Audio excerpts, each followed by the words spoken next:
Good morning, Hawks. Today is October 22nd, 2013. This week is Spirit Week. Show some school spirit this week. Today is Fancy Day. You guys look snazzy. We seem to have made a mistake, Hawks. The Powder Puff football game will be here on the backfield after school on Wednesday.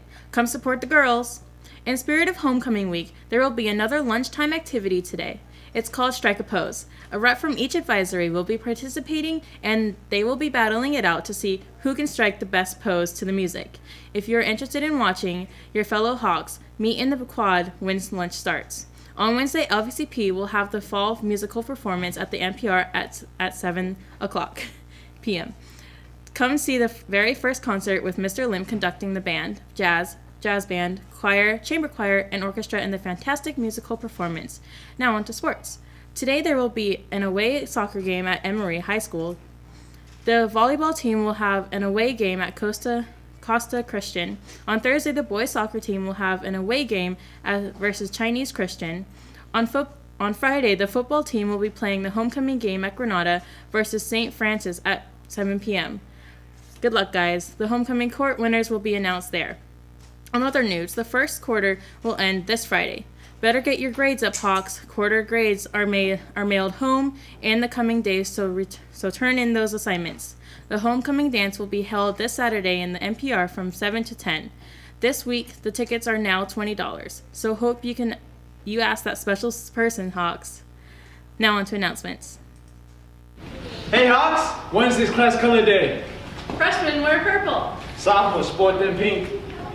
Juniors wear red. Seniors wear blue.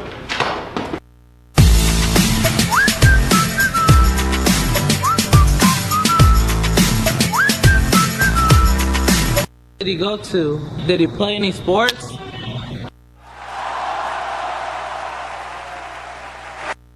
Yes, I've played sports my entire life. I was in a bunch of martial arts. I was in wrestling all the way through middle school, through high school. I played baseball in high school. I played football in high school and middle school.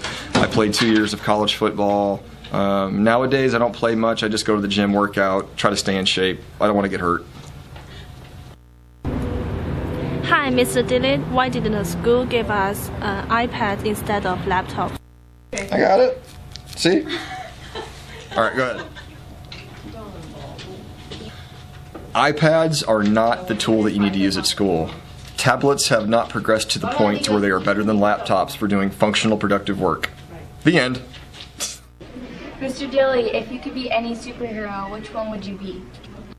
If I could be any superhero, I would be Hawkeye from the Avengers, because he can never miss. It doesn't matter, and he doesn't use a special machine to do it. He doesn't use special glasses like Iron Man's got the whole headgear. He just knows how to shoot, and he never misses. And if you read the comic books, you know that he actually is more accurate than Iron Man. Even with Iron Man's stuff, he's still more accurate than him. So he's awesome. I love that guy.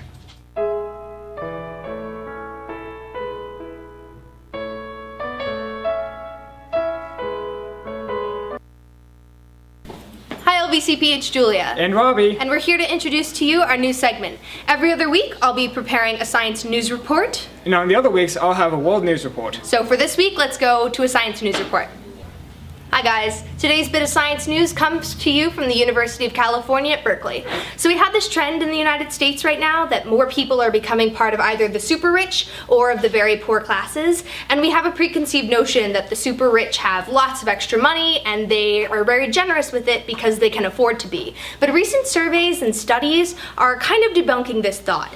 In 2011, the lowest 20% in the income bracket donated 3.2% of their annual income to charity, which is a lot of somebody's income, especially when you compare it to the top 20%, who on average only donated 1.2% of their income.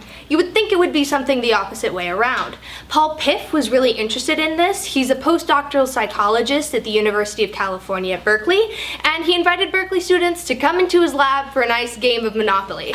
Except that this game of Monopoly was rigged. The coin flip determined whether or not you would be the rich player or the poor player. The rich player got to start off with $2,000 in the bank. They got to collect $200 when they passed go and also rolled both die. On the other hand, the poor player had way less advantages. They only started with $1,000 in the bank, they only collected $100 when they passed go, and could only roll one die. So clearly, the rich person wins. Every time without fail. When you're the poor player, there's just nothing you can do, which is kind of an analogy to how socioeconomic levels work right now. In a survey at the end of the experiment, the rich players constantly report feeling like they deserve to win, even though they know it's rigged. Additionally, if you watch on PBS the actual games being played, you can see that the rich person is more boastful, is more confident. They are more likely to be direct when they ask for things from the poorer player. When snacks are put out, they eat more snacks, they talk with their mouth full. And so Piff's discoveries seem to suggest that no matter how we obtain money, we feel entitled to it, and we feel like we've earned it, and we're hesitant to give it up, even to charity.